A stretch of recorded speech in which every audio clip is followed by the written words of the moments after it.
Panchayat kilo বাতাসা লুট দিচ্ছেন।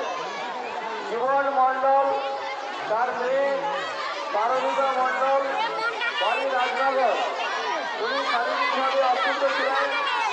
তার বাবা জীবন মণ্ডল তার জন্য মায়ের কাছে মানত করেছিলেন, মা ওনাকে সুস্থ করেছেন, তাই উনি তার ওখানে 49 কিলো বাতাসা লুট দিচ্ছেন।